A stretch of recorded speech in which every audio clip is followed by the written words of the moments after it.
104வது சங்கீதம் அதனுடைய 28வது வசனத்தை வாசிக்க கேட்கலாம். 104:28. நீர் கொடுக்க அவைகள் வாங்கிக் கொள்ளும், நீர் உம்முடைய கையை திறக்க அவைகள் நன்மையால் திருப்தியாகும். இந்த வருடம் கர்த்தர் தந்த இந்த நல்ல வாக்குத்தத்த வார்த்தைக்காக ஒரு விஷயம் கூட கரங்களை உயர்த்தி ஸ்தோத்திரம் பண்ணுவோம். ஹல்லேலூயா.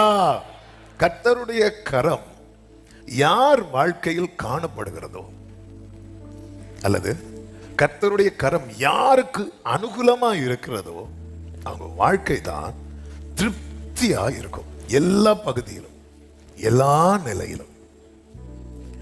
நம்முடைய வாழ்க்கையில கர்த்தருடைய கரம் நம்மோடு இருக்க வேண்டியது மிக மிக அவசியமா இருக்கிறது. போன வெள்ளிக்கிழமை செய்தியை கவனித்தவர்களுக்கு தெரியும். ஒருவன், எங்க குடும்பத்துக்கு இவன் தான் பிரச்சனைன்னு சொல்லி ஒரு தாயார் ஒரு பையனுக்கு பேர் வைக்கிறாங்க. என்ன பேர் தெரியுமா? யாபேஸ். யாபேஸ் என்றாலே வலியை உண்டாக்குகிறவன். ஆனா யாபேஸ் அதை ஜெயிக்கணும்னு நினைச்சிட்டான். ஆமா, என்னாலதான் உங்களுக்கு பிரச்சனை, அது மாறுதா இல்லையா பாருங்க. அவன் ஆண்டவர் சமூகத்துல போய் ஜெபிக்கிறான்.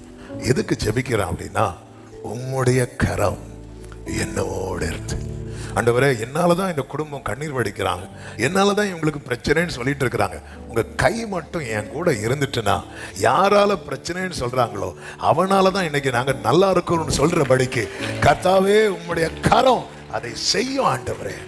அவன் ஜெபித்தான்.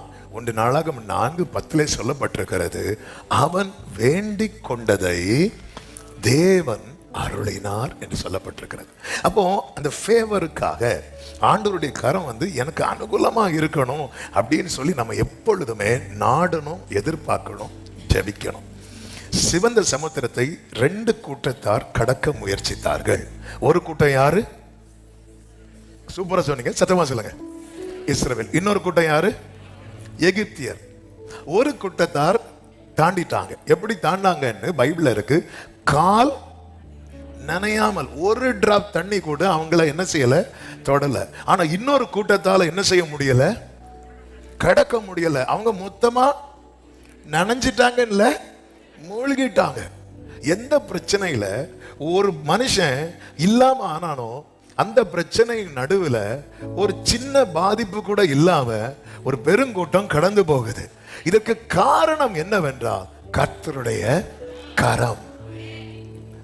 அப்ப இங்க பார்க்கும்போது அவருடைய கரம் ஒரு கூட்டத்துக்கு ஃபேவரா இருக்கு, இன்னொரு கூட்டத்துக்கு அகைன்ஸ்டா இருக்கு. ஒரு கூட்டத்துக்கு அனுகூலமா இருக்கிறது, இன்னொரு கூட்டத்துக்கு அதே கரம் ஆபத்தா இருக்கிறது, எதிரா இருக்கிறது. அதுதான் இந்த நாளிலே செய்தி. ஆண்டவருடைய கரம் இருக்குன்னு சொல்றதுல அல்ல, அந்த கரம் நமக்கு ஃபேவரா இருக்கா, நன்மையா இருக்கிறதா, அல்லது அதே கரம் நமக்கு எதிரா இருக்கிறதா என்பதை பார்க்க வேண்டும். கர்த்தருடைய கரம். 138:7 தாவீது இப்படி சொல்லுகிறார், நான் துன்பத்தின் நடுவில் நடந்தாலும் நான் பயப்பட மாட்டேன், நான் எப்படியும் காப்பாற்றப்படுவேன். ஏனென்றால் ஆமே, கர்த்தர் என்ன செய்கிறாரா, உமது வலது கரம் என்னை ரட்சிக்கும். நான் துன்பத்தின் நடுவில் என்ன தெரியுமாங்க, எந்த பக்கம் திரும்பினாலும் பிரச்சனை. ஊர்ல சொல்லுவாங்க சிலர், மத்தளத்துக்கு 2 பக்கம் தான் அடி, எங்களுக்கு சுத்தி சுத்தி அடி விழுது. எங்க போனாலும் அடி. ஊரு விட்டு ஊரு வந்த அடி, ஸ்கூலு விட்டு ஸ்கூலு போன அடி, காலேஜ் விட்டு காலேஜ் போன அடி, எங்க போனாலும் அடி. ஆமே, ஹல்லேலூயா. கடந்த நாள்ல ஒருத்தங்க ஒரு ஜெப குறிப்பா சாட்சியான்னு தெரியல அனுப்பி விட்டுருந்தாங்க. ஆமே, நான் பேர் ஊரு சொல்ல மாட்டேன், அதனால கோச்சிக்காதீங்க. அவங்க சொன்னா அவங்களுக்கு சின்ன வயசுலேயே தாயார் இல்லையா. தாயார் இல்லாததுனால அவங்க திருமணம் பண்ணும்போது, ஆண்டவரே நல்ல ஒரு பெற்றோர், எனக்கு நல்ல ஒரு மாமி வேணும் ஆண்டவரே அப்படின்னு ஜெபம் பண்ணி, ஏன்னா எனக்கு என்ன இல்லை, சின்ன வயசுல தாயார் இல்லை. அப்போ அந்த அன்பு எனக்கு இப்போ எங்கேருந்து கிடைக்கணும், எனக்கு அந்த அன்பை நான் அனுபவிக்கணும் அப்படி சொல்லி ஜெபம் பண்ணி, அதே போல் திருமணம் நடந்ததுக்கு அப்புறம் அவங்க, ஐயோ வேண்டாம் ஆண்டவரே, நான் அப்படியே இருந்துட்டே போயிடாண்டோ, இது இப்படி கேட்டேன் அழக, நான் கேட்டது போல ஆண்டவர் தந்தார் பாஸ்டர். ஆனால் அதுக்கப்புறம் தான் என் வாழ்க்கையில் இப்படி ஒரு பிரச்சனையை நான் பார்த்ததே இல்லை அப்படின்னாங்க. நீ எதுக்கு இதை சொல்றேன் அப்படின்னா, நம்ம பல நேரத்துல பல விதங்கள்ல நெருக்கப்படுகிறோம். இப்படி இருந்தா நம்ம லைஃப் செட் ஆயிரும், இப்படி இருந்தா வாழ்க்கை மாறிடும். அங்கே தாவீது துன்பத்தின் நடுவில் அவன் இப்படிப்பட்ட ஒரு சிச்சுவேஷன் எல்லார் வாழ்க்கையில ஏதோ ஒரு சூழ்நிலையில வரும். ஆனாலும் ஒரு தேவ பிள்ளைக்கு அதுல என்ன பார்க்கணும்னா, நான் எது நடுவில் இருக்கிறேன் என்று அல்ல, என் மேல யாருடைய கரம் இருக்கிறது என்று பார்க்க வேண்டும். ஆண்டவருடைய கரம் எனக்கு ஃபேவரா இருந்தா, நான் துன்பத்தின் நடுவில் கிடந்தாலும்லாம் பாட மாட்டாரு. நான் துன்பத்தின் நடுவில் நடந்தாலும், நான் மரண இருளின் பள்ளத்தாக்கில் இருந்தாலும் சொல்ல மாட்டாரு. நான் மரண இருளின் பள்ளத்தாக்கில் நடந்தாலும், அழுகையின் பள்ளத்தாக்கே உருண்டு பிறண்டுனா இருக்கு, அதை உருவ நடந்து, அதன் அர்த்தம் என்ன? ஒரு பாதையில நம்ம நடக்கிறோம்னாலே அதன் அர்த்தம் அதை நம்ம தாண்ட போறோம்னு அர்த்தம். இந்த காலை வேளையில எனக்கு கேட்கிற அன்பு சகோதரா சகோதரி, துன்பத்தின் நடுவானாலும், அழுகையின் பள்ளத்தாக்கானாலும், உலர்ந்த எலும்பு நிறைந்த பள்ளத்தாக்கானாலும், அது நடுவில் நீங்க நடக்கிறீங்கன்னா அதை நீங்க தாண்ட போறீங்கன்னு அர்த்தம். நடக்க காரணம் என்ன? என்ன ஹோப் இருக்கு தாவீது? நீங்க ஒரு அட்டத்துல இருந்தா கூட ஜம்ப் பண்ணி இன்னொரு இடத்துக்கு போயிடலாம். நீங்க எங்கேயுமே ஜம்ப் பண்ண முடியாது. எந்த பக்கம் திரும்பினாலும் ஒரே போல. சீஷர்கள் எங்க கடல்ல பயணிக்கிறாங்க, எந்த பகுதியில் வந்த போது கடல் கொந்தளித்து தெரியுமா? நடுக்கடல். இந்த நடுக்கடலில் நின்று சுத்தி பார்த்தா என்ன தெரியும்? டீ கடை, பஜ்ஜி, ஒன்னும் தெரியாது. சுத்தி பார்த்தா என்னதான் தெரியும்? தண்ணி மட்டும்தான் தெரியும், எதுவுமே தெரியாது. அப்ப எங்கேயுமே போக முடியாத நிலையில கொண்டு வந்து விட்டுட்டு கொந்தளிப்பு அனுமதிக்கிறார். ஹல்லேலூயா. ஏன் அப்படி அனுமதிக்கிறார் தெரியுமா? சில நடுவுல கொண்டு விட்டு. ஏன்னா சில பிரச்சனை வரும்போது நாம ஒரு தீர்மானம் எடுப்போம் தெரியுமா? இங்க ஒரு தீர்மானமும் எப்படிங்க நீங்க இவ்வளவு பிரச்சனையில ஆண்டவர் சமூகத்தில் நிக்கிறீங்கன்னா, எங்கே ஓடுவே? ஒரு தீர்மானமும் எடுக்க முடியாத சூழ்நிலை கூட நம்மளை ஆண்டவர் சமூகத்தில் கொண்டு வந்து நிறுத்தும். ஹல்லேலூயா. ஆமென். பெத்லகேமுக்குள்ள என்ட்ராகிறது வரைக்கும் தீர்மானம் எடுக்கிற ஆப்ஷன் ரூத்துக்கு இருந்துச்சு. இன்னொரு அம்மா உண்டு, ஓர்பாள். ஆமே, ஓர்பாளுக்கு இருந்துச்சு. உள்ள என்ட்ராய் வந்தாச்சு, இனி ஒண்ணும் பண்ண முடியாது. ஹல்லேலூயா. ஆமே. ஓர்பாள் பிறகாத இன்னொரு 2 ஸ்டெப் எடுத்து வச்சா பிளான் மாறிடும். ஓர்பாள் பார்க்குறேன், சரி நம்ம மாத்திடுவோம். இந்த கரையில விட்டுட்டுலாம் சில பிரச்சனையை ஆண்டவர் அலோவ் பண்ண மாட்டார், ஆழத்துக்கு கொண்டு போயிடுவார். ஆழத்துக்கு கொண்டு போய். ஆனா ஒரு இங்க இந்த இடத்துல இதே வசனத்துல கர்த்தருடைய கை 2 விதமாய் செயல்படுகிறதை பார்க்க முடியும். என் சத்துருக்களின் கோபத்துக்கு விரோதமாக கையை, கை ஒரு கூட்டத்துக்கு எப்படிதான் இருக்கு? அகைன்ஸ்டா இருக்கு, எதிரா இருக்கு. அதே வசனத்துல உமது வலது கரம் என்னை ரட்சிக்கும். ஆண்டவருடைய கரம் மட்டும் தேவ பிள்ளைக்கு எதிராக மாறிவிடவே கூடாது. ஆண்டவருடைய கரம் நமக்கு துணையா இருக்கும் போது பாருங்க, இஸ்ரவேலர்கள் சிவந்த சமுத்திரத்தை கடந்த பிறகு அவங்க பாட்டு பாடுறாங்க. என்ன பாட்டு தெரியுமா? கர்த்தாவே தேவர்களில் உமக்கு ஒப்பானவன் யார் பாடும்போது அவங்க பாடுற கூட்டத்துல எதை ரொம்ப அதிகமா பாடினாங்க தெரியுமா? அவருடைய கரத்தை. 15:6 பாருங்கள். கர்த்தாவே உம்முடைய வலது கரம் பலத்தினால் மகத்துவம் சிறந்திருக்கிறது. மகத்துவம் சிறந்திருக்கிறது. அதன் அர்த்தம் என்ன அப்படின்னா, அந்த கை என்ன பண்ணாலும் பலவீனப்படாது. ஆமே. சிலர்லாம் பார்த்துருக்கீங்களா? ஒரு 2 கிலோ தம்பிள்ஸ் அப்படி எடுத்து இப்படி வச்சுட்டு இப்படி காட்டுவாங்க. எதுக்கு தெரியுமா? ஏதோ ஒரு பருவதம் முளைச்சிருக்கான், ஒன்றும் முளைக்காது. சிலர் இருக்காங்க, நாங்கள் ஸ்கூல்லாம் படிக்கும் போது, ஆமாம், எங்கள் இதில் ஒரு சூப்பு கடை உண்டு. சிலர் வருவாங்க பாருங்க, இப்படி தான் இருப்பான். என் ஜிம்முக்கு போயிட்டு வராங்களாம், வந்திருந்து 2 அப்படி சூப்பை குடித்ததும், ஏன்னா அவங்களுக்கு வந்து அப்படி எல்லாம் வெளியே. இப்போ சிலருக்கு அப்படிதான், இந்த கை வச்சு நான் இன்னும் பண்ணுவேன். ஆனால் நமக்கு என்ன ஒரு மேட்டர் அப்படின்னா, நம்முடைய கை கொஞ்ச நேரத்தில் என்ன ஆயிரும் தெரியுமா?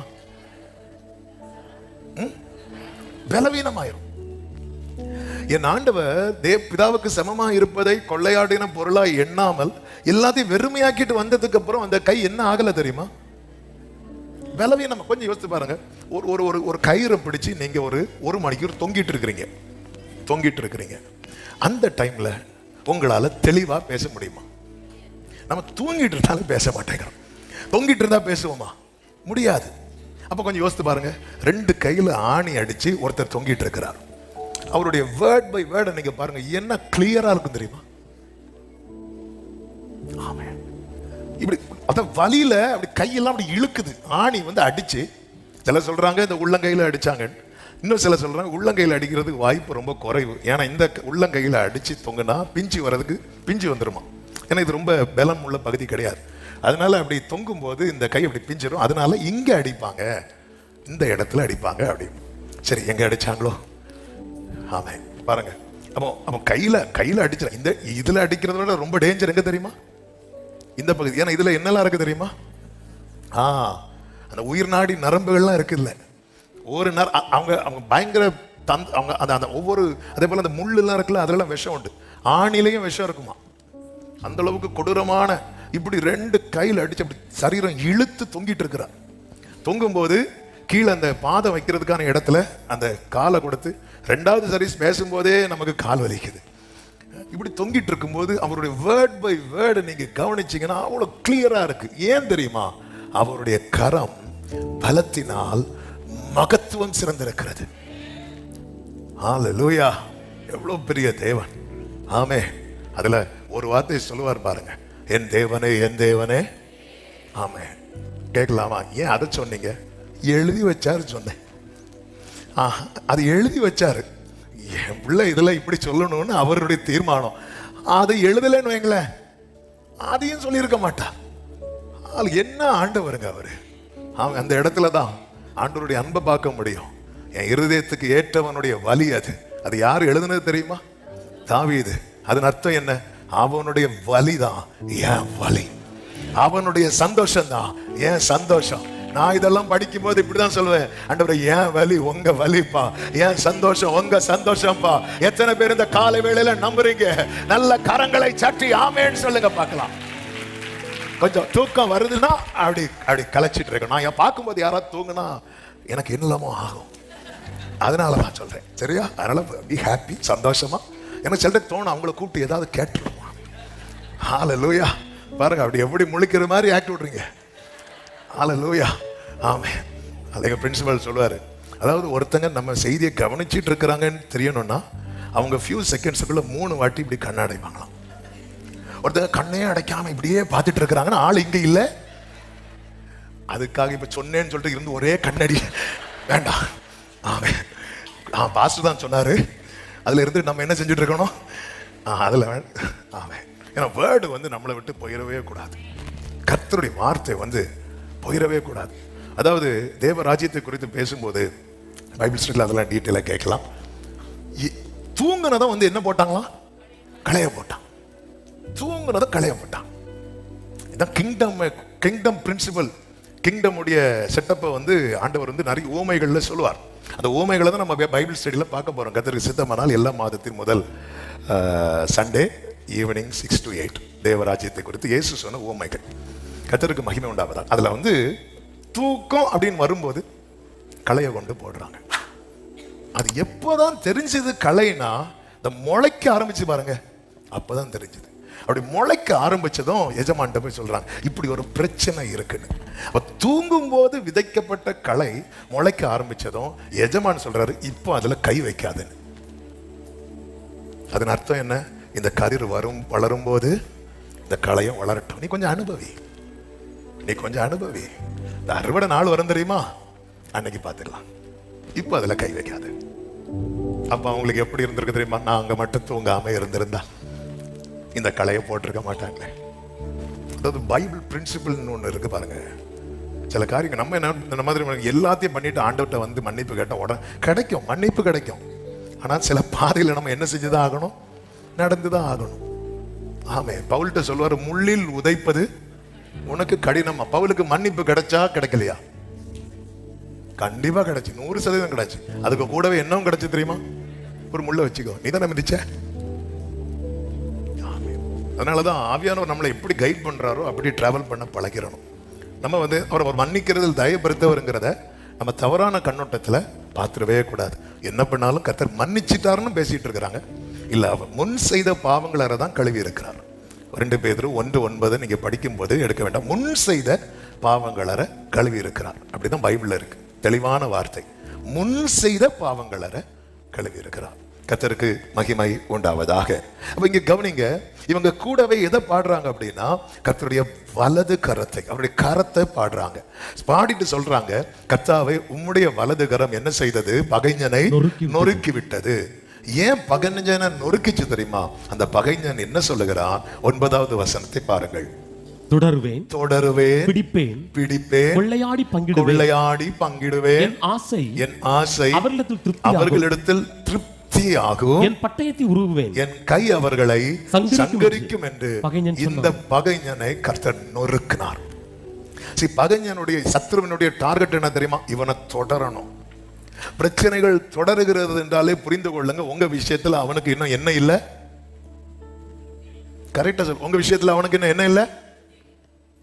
திருப்தி இல்ல. அந்த வசனத்தை பாருங்கள். என் ஆசை அவர்களிடத்தில் திருப்தியாகும். எத்தனை பேர் இந்த பகல் நேரத்தில் ஆண்டவரை மகிமைப்படுத்த போறீங்க?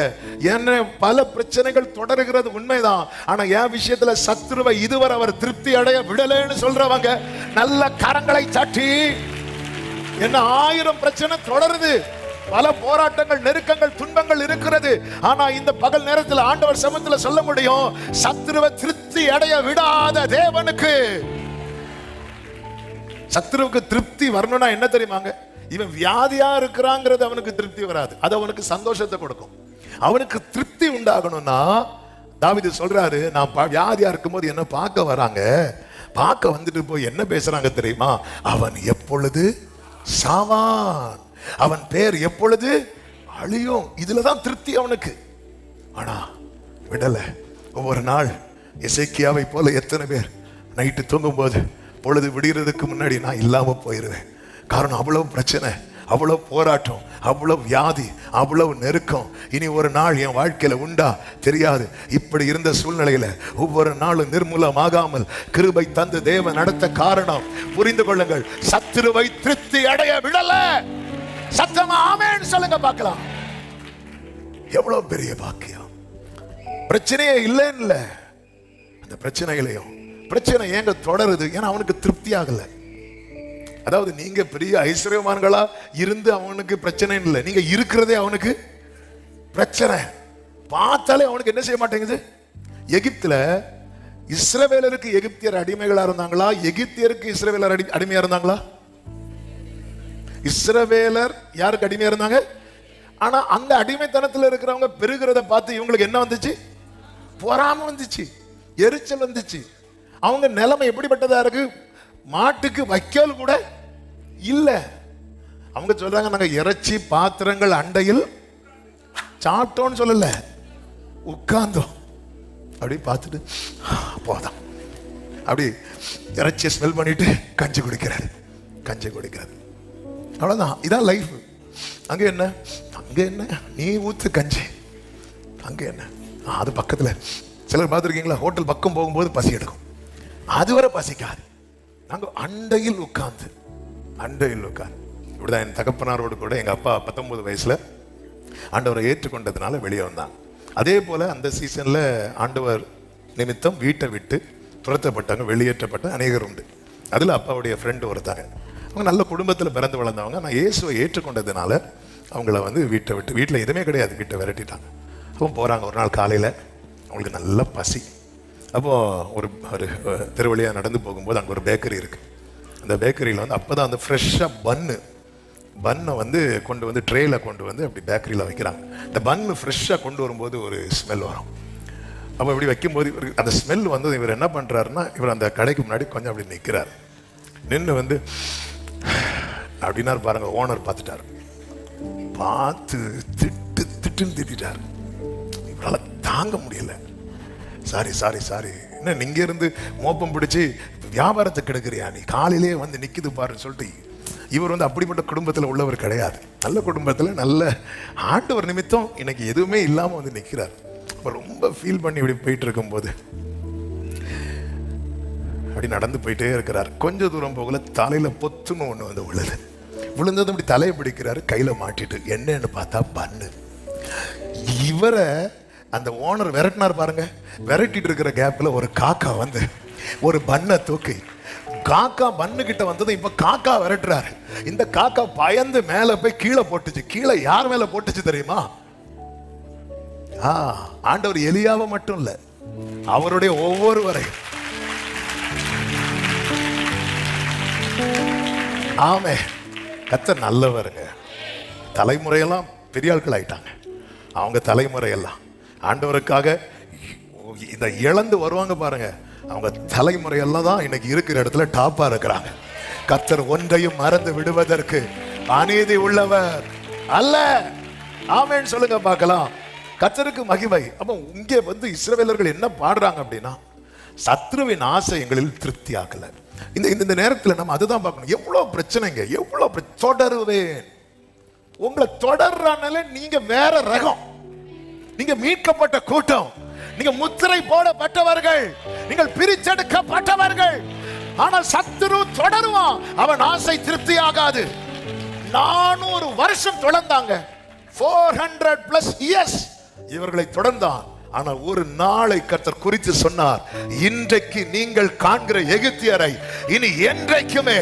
எத்தனை பேர் நம்புறீங்க இந்த காலை வேளையில பல ஆண்டுகளாய் தொடர்ந்த பிரச்சனைக்கு 2026ல முற்றுப்புள்ளி வைக்க போறார் நம்புறவங்க மட்டும் நல்ல கரங்களை சாட்டி எஸ் எஸ் தேவனை மகிமைப்படுத்துங்கள். பல மாதங்களாய் பல வருடங்களாய் தொடர்ந்து தொடருவேன் சொன்ன பிரச்சனைக்கு இந்த 2026ல விசுவாசிக்கிறவங்க பிரைஸ் பண்ணுங்க, விசுவாசிக்கிறவங்க தேவனை மகிமைப்படுத்துங்க. ஹalleluya. அப்ப இதுக்கெல்லாம் என்ன தேவை அப்படின்னா ஆண்டவருடைய கரம்.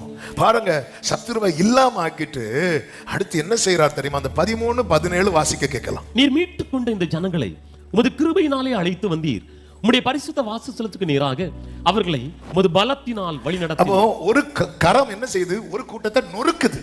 நொறுக்கிட்டு அப்படின்னு இருக்கு. ஒன்னில் பப்படம் போல ஆயிட்டு, சக்கரங்கள்லாம் கலந்துட்டு. ஓ, ஆண்டவருடைய கரம் வந்து ஒருத்தருக்கு அகைன்ஸ்ட் ஆயிட்டு வைக்கல, எங்க அடி விழும் தெரியாது.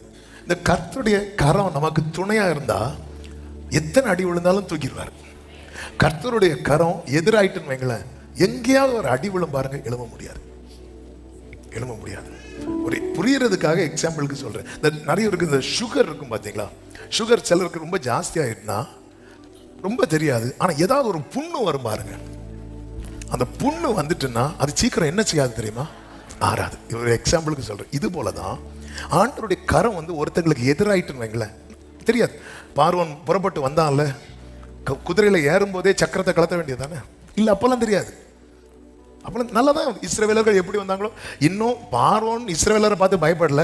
இஸ்ரவேல் மீட்கப்பட்ட பிறகும் இவங்க அவங்கள பார்த்து என்னதான் செய்யறாங்க? சிலர் பார்த்துருக்கீங்களா? ஸ்கூல்ல வாத்தியாரை பார்த்து பயப்படுவாங்க. ஸ்கூல் படிச்சு முடிச்சு காலேஜ் முடிச்சு பிள்ளைங்க எல்லாம் வந்ததுக்கு அப்புறம் அந்த வாத்தியாரை பார்த்தா ஐயோ வாராரு. சில பயம் வந்து நம்ம கூடவே என்ன செய்யும்? வந்துட்டே இருக்கும். சில பிரச்சனை கூடவே என்ன செய்யும்? வந்துட்டே இருக்கும். கர்த்தருக்கு மகிமை உண்டாவதாக. எல்லாம் இருக்கு. ஆனா ஒரு இடத்துல அவங்களுக்கு ஒரு அடி விழ ஆரம்பிக்குது, அதுக்கப்புறம் எழும்ப முடியல. இத்தனை பிரச்சனைகளும் நீங்க நிக்கிறீங்கன்னா எவ்வளவு தேங்க் பண்ணணும். ஆமே. அதாவது நீங்க மரண விளிம்புல போயிட்டு நீங்க திரும்பி வந்திருக்கிறீங்கன்னா இது வந்தது நீங்க எடுத்த மெடிசினால அல்ல, அல்லது ஏதோ ஒரு காரியத்தினால அல்ல. ஒரு கரம் உங்களை இந்த மரண வாசல்ல இருந்து அப்படியே தூக்கி எடுத்து, அதாவது நல்லா இருப்பாங்க பாருங்க, ஒரு அடி எங்கேயாவது விழும், திரும்ப எழும்ப முடியாது. இந்த பார்வோனுக்கு அப்படிதான் நடந்துச்சு. ஆனா இந்த இஸ்ரவேலருக்கு எந்த அளவுக்கு நெருக்கம் தெரியுமா? எவ்வளவு ஒடுக்கப்பட்டாங்க தெரியுமா? எத்தனை காயம். அதுவும் இந்த எகிப்தியர்லாம் ஒரு நாளா வேலை வாங்குறாங்கன்னு வைங்களேன். ஆமே. சில வெளிநாட்டுக்கு போகும்போது சிலர் சொல்லுவாங்க, ஒரு எஜிப்சியன் தான் எனக்கு பாஸா இருக்கிறாங்க. எல்லாரும் சிலர் இருக்கிறாங்கல்ல, அப்போ ஒருத்தர் சொல்றாரு, அதே பார்வோன் தான். ஐயோ, அப்பதான் ஃபீல் ஆகுது பாஸ்டர், நம்ம மக்கள்லாம் எவ்வளவு கஷ்டப்பட்டிருப்பாங்க. எப்படி கம்பெனி சேர்க்கிற பாருங்க, நம்ம மக்கள்லாம் எப்படி கஷ்டப்பட்டிருப்பாங்க. சிலர்லாம் அந்த ஸ்பிரிட்டை வந்து அடிக்கும். ஏன்னா அவங்களுடைய பாரம்பரியங்கள் எல்லாம் பார்ப்பாங்கல்ல, நம்ம முன்னோர்கள் எப்படி இருந்தாங்க. எல்லாருக்கும் அவங்களுக்குன்னு ஒரு பாரம்பரியம் இருக்கு பாருங்க, அதை பார்ப்பாங்க. முன்னோர்கள் எப்படி, அவன் நம்மளும் அதே போல மாறணும். அது இல்லப்பா, எல்லாம் நார்மலா இருப்போம், எல்லாம் சமமா இருப்போம் அப்படின்னு வரும்போது ஏதாவது ஒரு ஆளு கூட ஒரு கிருமி எழும்பும். அவன் நாங்க அப்படிப்பட்டவங்க எப்படி இருந்தோம் தெரியுமா, இன்னைக்கு எப்படி இருக்கிறோம் தெரியுமா, எப்படி இருக்கு, ஒரு வயிற்று வலி இருந்தா தெரியும் எப்படி இருப்பேன், எப்படி என்ன. இது வந்து மனுஷன் நம்ம தெரிய மாட்டேங்குது. நம்ம எல்லாம் பலவீனம் உள்ளவர்கள். we are nothing, ஒண்ணுமே கிடையாது. இந்த கோவிட் வந்தப்போ தெரிஞ்சுது. ஆமாம், நாங்கள்லாம் யார் தெரியுமா? கோவிட் வந்து கொத்திட்டு போயிடும், நமக்கு தெரியாது. நம்ம மாஸ்க் போடும்போது அதுவே கூட சேர்ந்து உள்ளே இருக்கும். எத்தனை எத்தனை பாதிப்புகள், எத்தனை எத்தனை. அது குறிப்பிட்ட ஜாதியை பார்த்தா அடிச்சது, இல்ல யார் சர்ச்சுக்கு போகலன்னு அடிச்சது, யார் எல்லாரையும் பாதிச்சது, என்னையும் பாதிச்சாதான் சொல்றேன். எல்லாருக்கும் நம்ம ஒண்ணுமே கிடையாது, ஒண்ணுமே இல்லாமலும் நாம நின்றுட்டு இருக்கிறோம்னா நம்ம அறியாத ஒரு கிருபை, நம்ம அறியாத ஒரு பவர், நம்ம அறியாத ஒரு வல்லமை நம்மளை அப்படி பிடிச்சு நிறுத்திட்டு இருக்குன்னா எத்தனை பேருக்கு நான் சொல்றது புரியுது? என் இயேசு எனக்கு நல்லவர்னு சொல்றவங்க சத்தமா ஆமென். கர்த்தர் நல்லவர். இத புரியணும். ஏதோ நாம நிக்கிறோம், இல்ல ஆண்டவர் மீட்டு கொண்டு, அந்த கை மீட்கிறது, அந்த கை நடத்துகிறது. 17வது வசனத்துல சொல்லப்பட்டிருக்கிறது, நீர் அவர்களை கொண்டு அவர் தான் கொண்டு போறார். நீர் அவர்களை கொண்டு போய் கர்த்தராகிய தேவரீர் வாசம் பண்ணுகிறதற்கு நியமித்த ஸ்தானமாகிய உம்முடைய சுதந்திரத்தின் பர்வதத்தில், அவர் ஏற்கனவே சிலதை நியமித்து வைத்திருக்கிறார். உம்முடைய சுதந்திரத்தின் பர்வதத்திலும் ஆண்டவராகிய தேவருடைய கரங்கள் ஸ்தாபித்த பரிசுத்த ஸ்தலத்திலும் அவர்களை நாட்டுவேர். ஆமென். சொல்லுங்க. மீட்டெடுத்தவர் நடத்துகிறவர் நாட்டுவார். ஆமென். எத்தனை பேர் நம்புறீங்க? கர்த்தர் என்னை ஸ்திரப்படுத்த போகிறார். இனி நான் அலைந்து திரிய விட மாட்டார். இனி நான் சிறுமைப்பட்டு போக விட மாட்டார். கர்த்தர் என்னை நாட்டுவார். இதுதான் அவருடைய கை செய்யும். அப்ப இந்த கை நமக்கு கடைசி வரை ஃபேவரா இருக்கணும். அநேகருக்கு மீட்கிறதுல ஃபேவரா இருந்துச்சு, நடத்துறதுல விட்டுட்டு. அநேகருக்கு நடத்துறதுல ஓகேவா இருந்துச்சு, நாட்டுறதுல விட்டுட்டு. அதனாலதான் எப்பவுமே அவருடைய சப்போர்ட், அதாவது வேலைக்காரருடைய கண்கள் தங்கள் எஜமான்களின் கையை நோக்கி இருக்குமா போல. அப்படி என்ன அழகான சங்கீதம்ல 123 நினைக்கிறேன். அப்படி அதே போல நாங்களும் அப்படி பார்த்துட்டு இருக்கிறோம்ப்பா. உங்க கரம் என்னோடு இருந்து. ஆண்டவருடைய கரம் அப்ப நமக்கு எதிராக மாறிடக்கூடாது. கர்த்தருடைய கரம் யாருக்கு விரோதமாய் இருக்கும் என்ற ஒரு 3 காரியங்களை வேகமாய் சொல்லி ஜெபிக்க விரும்புகிறேன். நல்ல கவனமாய் கேளுங்கள். இது ஒரு பிரசங்கம் அல்ல. இங்க பேசப்படுகிறது பிரசங்கமா பார்த்தா நமக்கு 4 பாயிண்ட்ஸ் 3 பாயிண்ட்ஸ் கிடைக்கும். அதுக்கு மேல ஒண்ணுமே இல்லை. ஆனா இன்னைக்கு கர்த்தர் என்கிட்ட ஏதோ சொல்ல விரும்புகிறார். எங்க கண்ணோட்டத்துல பார்க்கும்போது நம்மோடு இந்த வசனம் பேசி கிரியை செய்து கொண்டே இருக்கும். ஆமென். கர்த்தருடைய கரம் யாருக்கு அகைன்ஸ்டா விரோதமா இருக்கும்? ஒன்று, தவறான பாதையில் தங்கி இருக்கிறவர்கள்.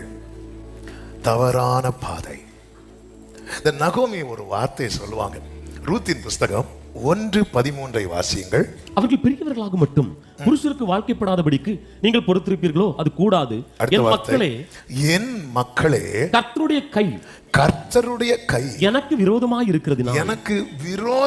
இருக்கிறதினால் உங்கள் நிமித்தம் எனக்கு மிகுந்த விசனம் இருக்கிறது. இங்க நகோமி ஒரு கசப்பான உண்மையை சொல்றாங்க. சில உண்மை எப்படிதான் இருக்கும் தெரியுமா? சத்தமா சொல்லுங்க. கசப்பா தான் இருக்கும்.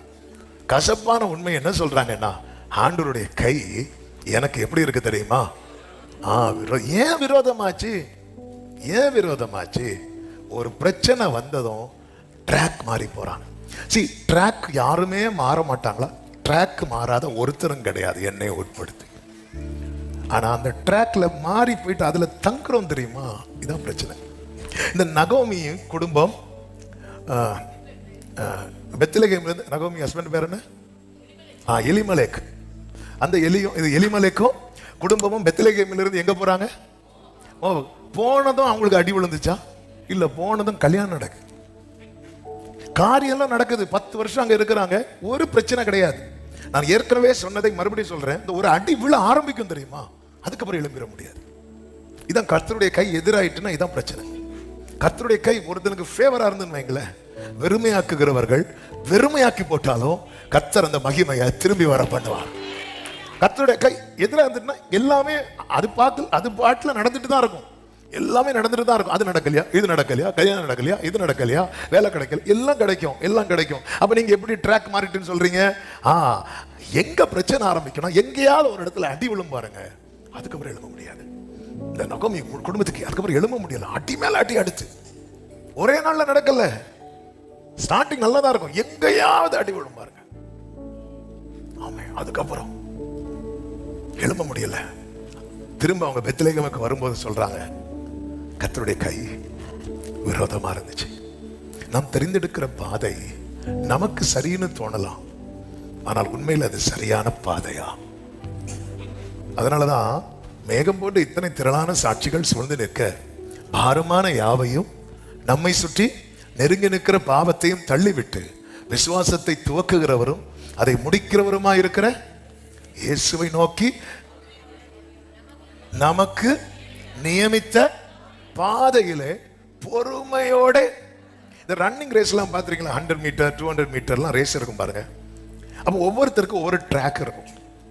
அந்த ட்ராக்ல நீங்க பார்க்கும்போது அந்த கிரவுண்டை சுத்தி ட்ராக் இருக்கும். ஃபர்ஸ்ட் ட்ராக்ல நிற்பாங்க தெரியுமா? அடுத்த ட்ராக்ல நிற்கிற ஆளை அந்த ஸ்டாண்டிங் பொசிஷன், அந்த ஃபர்ஸ்ட் ஸ்டார்டிங் பொசிஷன் இருக்குல்ல, பார்க்கும்போது அடுத்த ட்ராக்ல நிற்கிற ஆளு இதை விட கொஞ்சம் ஃப்ரண்ட்ல நிற்கிறது மாதிரி தான் இருக்கும். நீங்க அடுத்தடுத்த ட்ராக்ல இப்படி பார்த்தீங்கன்னா இப்படி தான் நிற்பாங்க. அப்போ ஃபர்ஸ்ட் பொசிஷன்ல பார்க்கும்போது என்ன தெரியுமா தோணும்? யாரு ஃபர்ஸ்ட் நிற்கிறது போல இருக்கும் தெரியுமா? அந்த லாஸ்ட்ல நிற்கிற ஆளு. ஆனா அவங்க ஓடி முடிக்கும் போது எல்லாருக்கும் அளவு என்ன அளவு தான்? ஒரே அளவு தான். இப்படிதான் நமக்கும் தோணும். இக்கரைக்கு அக்கறை பச்சை, அவங்களுக்கு என்ன இவங்களுக்கு என்ன எனக்கு மட்டும். அதாவது கடினமான பாதையில் பயணிக்கிறவனுக்கு லகுவான பாதையில் ஒருத்தன் பயணிக்கிறான் தெரியுமா? அவனுக்கு கொடுக்கப்பட்ட கிருபையை விட பல மடங்கு கிருபை கொடுக்கப்படுகிறது. டேலி ஆயிட்டு அவ்வளவுதான். ஆமென். சிலருக்கு சொந்த வீடு இருக்காது, சிலருக்கு சொந்த வீடு 2-3 இருக்கும். நீங்க அவங்கள்ட்ட கேட்ட பிறகு அவங்க சொல்லுங்க, இந்த 2-3 என்னைக்கு வந்துச்சு அன்னையோட தூக்கம் போச்சு. இக்கரைக்கு அக்கறை பச்சை, அவ்வளவுதான். இந்த கடினமான பாதையில பயணிக்கிறவங்களுக்கு, லகுவான பாதையில பயணிக்கிறவங்களுக்கு ஆண்டவர் ஒரு கிருபை கொடுக்கிறாரு தெரியுமா? அதை விட ஜாஸ்தி. அப்போஸ்தலர்கள்ல கிருபை ரொம்ப வாங்கினது யாரு? பவுல். அதனால மற்ற எல்லாரை விட அவர் அதிகமா என்ன பண்றாரு? பிரயாசப்படுறார். இந்த ட்ராக்ல நின்னதுனால தான் பவுலே உன்னால ஓடி வெற்றியோடு ஓட்டத்தை முடிக்க முடிந்தது. ஹalleluya. இக்கரைக்கு அக்கறை. நமக்கு இன்னொருத்தங்களை பார்க்கும்போது இவங்களை இல்ல இல்ல இல்ல, உங்களுக்கு கிடைக்கிற எத்தனையோ கிருபைகள் அவங்களுக்கு கிடைக்கல தெரியுமா? நம்ம நினைச்சிட்டு இருக்கிறோம். இல்ல, ட்ராக் மாறிடக்கூடாது. ட்ராக் மாறுவோம், மாறாத ஆளே கிடையாது. நான் முதல்ல என்ன சொல்லிட்டேன், இல்ல எத்தனை ட்ராக் ஊழியத்துக்கு வந்த பிறகு மாறினேன். ஆனா அந்த ட்ராக்ல தங்க கூடாது. ஆண்டவர் உணர்த்துறாரு தெரிஞ்சதும் அப்படி வந்துடணும். நீ வலதுபுறம் இடதுபுறம் சாயும் போது அர்த்தம் நம்ம என்ன செய்வோம்? சாய்வோம். சத்தம் கேட்கும், உடனே வந்துடணும், வர பார்க்கணும். இல்ல, இவங்க போனாங்க, தங்கிட்டாங்க, அங்கேயே பெண் கொள்றாங்க. அதன் அர்த்தம் என்ன? இனி போண்டா, எங்க போக வேண்டாம், பெத்லெஹேம் போக வேண்டாம். அந்த ட்ராக்கே மறந்துட்டாங்க, அழைப்பை மறந்துட்டாங்க, ஆரம்பத்தை மறந்துட்டாங்க, தேவனை மறந்துட்டாங்க. ட்ராக் மாறக்கூடாது. வேதத்தில் புரியும்படி ஒரு சம்பவம் சொல்லுகிறேன். என்னாகமம் 22வது அதிகாரத்தில் பிலேயாம் என்கிற ஒரு தீர்க்கதரிசி உண்டு. இந்த பிலேயாமை குறித்த ஒரு இன்ட்ரோடக்ஷன் கொடுக்குறேன். இந்த பிலேயாம் யார் அப்படின்னா, எடுத்தோடனே ஆளு மோசம்லாம் சொல்லக்கூடாது. பிலேயாமுக்கு இருந்த சுபாவங்களை நேற்று அதான் மெடிடேட் பண்ணிட்டு இருக்கும்போது சில காரியங்கள் ரொம்ப ஆச்சரியமா இருந்துச்சு. கர்த்தருக்கு மகிமை உண்டாவதாக. பாலாக் என்கிற மோவாபிய ராஜா பார்க்கும்போது இஸ்ரவேலர்கள்லாம் திரளா இருக்கிறாங்க. இவங்களை அடிக்கணும்னா ஒரே வழிதான் இருக்கு. என்ன வழி? இந்த பிலேயாமை வச்சு சபிக்கணும். அப்ப அவன் நினைக்கிற, இந்த பிலேயாம் யாரை பிளஸ் பண்றானோ அவன் நல்லா இருக்கிறான், பிலேயாம் யாரை சபிக்கிறானோ அவன் நல்லா இல்லை.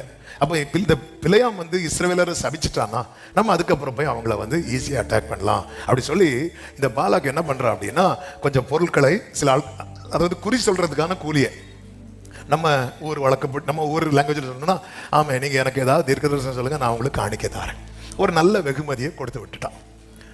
அப்போ பிலேயாம் சொல்கிறான், இங்கே வாங்க சொல்லி சொல்கிறான், நான் கர்த்தரிடத்தில் விசாரிக்கணும் அப்படிங்கிறான். இந்த பிலேயாம் யார் அப்படின்னா, பணத்தை பார்த்ததும் வார்த்தையை மாற்றி பேசுகிறவன் கிடையாது, கர்த்தரிடத்தில் விசாரிக்கிறவன். ரெண்டாவது சொல்கிறான், கர்த்தர் சொல்லுகிறபடியே சொல்லுவேன் அப்படின்ட்டான். அவன் மாற்றி பேச மாட்டான், என்ன சொல்றாரோ சொல்றான். அடுத்து ஒரு முக்கியமான காரியம், நீங்க தங்கிருங்க, நாளைக்கு உங்களுக்கு ஆன்சர் சொல்றேன் அப்படிங்கிறான். அப்ப அவனுக்கு அவ்வளவு கான்பிடென்ட் இருக்கு, இன்னைக்கு நைட்டு கர்த்தரையும் கூட அவ்வளவு நிச்சயம் இருக்கு. நீங்க நம்ம ஒரு 21 நாள் ஃபாஸ்டிங் போடுவோம், ஆண்டவர் பேசுறாரா இல்லையாப்பா? இல்ல இல்ல இல்ல இல்ல, நீங்க இந்த ராத்திரி தங்கிருங்க, காலை எழும்போது உங்களுக்கு ஆன்சர் இருக்கும். மறந்துட்டேன், என்ன கான்பிடென்ட்ங்க. நீங்க இந்த ராத்திரிக்கு இங்க தங்கிருங்க. ஆமென்.